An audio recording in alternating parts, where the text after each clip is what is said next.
Hi everyone and welcome, this is the Apostate Prophet. I hope you're having a great day. The Kaaba is the most well-known symbol of Islam. And when we speak of the Kaaba, we are speaking specifically of this thing here that is clothed in black, with some golden decorations and a lot of people surrounding it. What is not really known is that the Kaaba in Mecca, toward which all Muslims pray, is not so unique. Other such cubes existed before Islam and also after the appearance of Islam. I want to talk about that today, and I want to talk about one specific other Kaaba known as Dhul Khalasa. A series of authentic reports, Islamically authentic reports, tell us that during his final years, Muhammad tasked one of his loyal followers, Jarir ibn Abdullah, with destroying a certain house in Yemen that was called Dhul Khalasa. Jarir accepted this mission, went south to Yemen and demolished this house. There are several reports about this, some more detailed than others, but this short one summarizes what apparently happened. Narrated by Jarir. In the pre-Islamic period of ignorance, there was a house called Dhul Khalasa. The Prophet said to me, "Won't you relieve me from Dhul Khalasa?" So I set out with 150 riders from Al-Ahmas, a tribe, and we demolished it and killed whoever was present there. Then I came to the Prophet and informed him, and he invoked good upon us and on the Al-Ahmas tribe. In the other reports, it is further clarified what Dhul Khalasa is. According to these reports, Dhul Khalasa was a house in the Yemen region, and this house was locally known as the Kaaba.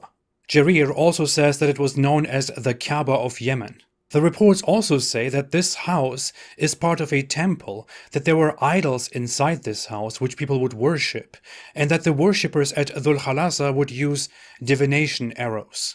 This is an ancient religious practice where people mark different arrows with specific signs or words, like do it or don't do it.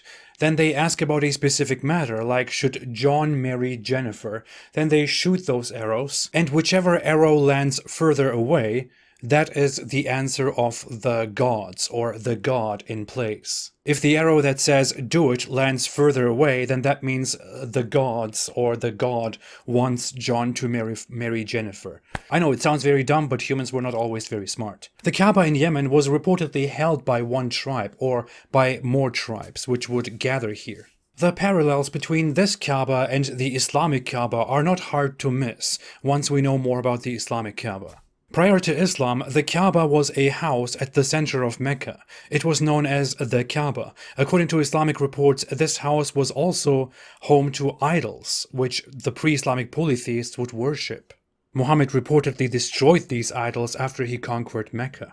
The Kaaba was controlled by the Quraysh tribe, which is the tribe of Muhammad. And the Quraysh tribe would also use arrows around the Kaaba to find answers to hard questions. Reportedly, they would ask the god Hubal, which the Kaaba was dedicated to. Fun fact, Kaaba simply means cube. So the Kaaba in Mecca simply described the cubic shape of the Kaaba in Mecca. And the Kaaba in Yemen was then, as expected, also a cube like the one in Mecca. There are conflicting reports, but it is also said that Dhul Khalasa was either made of white stone, or that it had a white stone as an object of cult, reverence, or worship, which compares to the black stone at the Kaaba in Mecca. In any case, that sounds very funny, considering that according to Islamic reports, Muhammad said that the black stone at the Kaaba was originally white, but it turned black because of the sin of humans.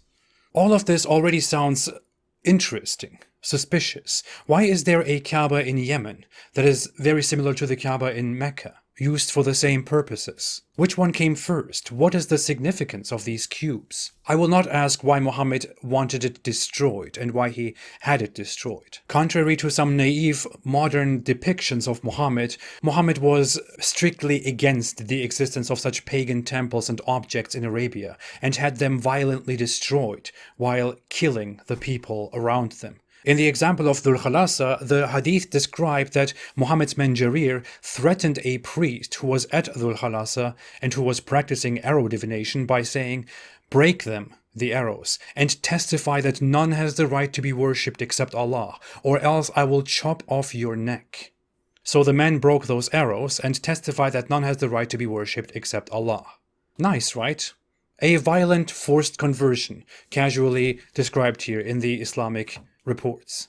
This can't be right. This text must be Islamophobic. Or this guy Jarir only misunderstood or misrepresented Islam to make it look bad because he was secretly hired and paid by Mossad and America, like Osama bin Laden. According to several sources, including early Muslim historian Hisham ibn al-Kalbi, in his book The Book of Idols, Dhul Khalasa was not the only other Kaaba besides the Islamic Kaaba. He mentions two other Kaabas that are explicitly known as Kaaba, such as the Kaaba of Najran or the Kaaba of Sindad.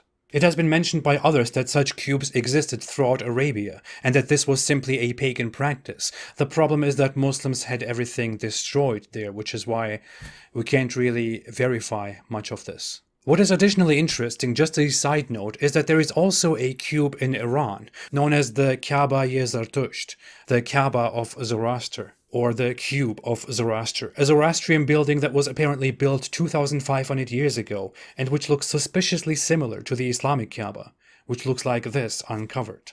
It may be that building such cubes and putting things inside them or using them as places of veneration and worship was quite a common practice in the Middle East. Back to Dhul Khalasa. There is one more interesting detail about this other Kaaba, which is that Muhammad actually made an end-time prophecy about this Kaaba during his lifetime. Narrated by Abu Huraira, Allah's Messenger said, "The hour will not be established till the buttocks of the women of the tribe of Daws move while going around Dhul Khalasa." Dhul Khalasa was the idol of the Daws tribe, which they used to worship in the pre-Islamic period of ignorance.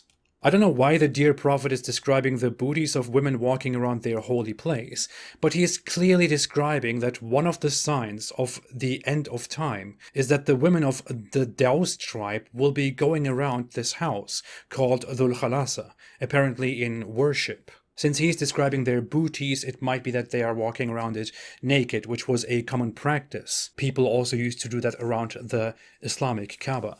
That is very funny, isn't it? Muhammad probably made this prophecy before he eventually violently destroyed the Dhul Khalasa. Ever since Muhammad's loyal follower Jarir went down there and violently destroyed Dhul Khalasa and killed all the people around it, for which Muhammad invoked blessings on Jarir and his soldiers, it is no longer possible that the women of the Daws tribe, a tribe which apparently doesn't even exist anymore, walk around Dhul Khalasa while shaking their booties. You will not see this prophecy among those lists of prophecies that Muslims make to show that Muhammad was the real deal and that Islam is true and that the end is almost there. It is rather embarrassing. This whole thing is very shady, very suspicious, very embarrassing. It seems that the Islamic Kaaba was also a house that was only used by the pre-Islamic Meccan polytheists for their own worship.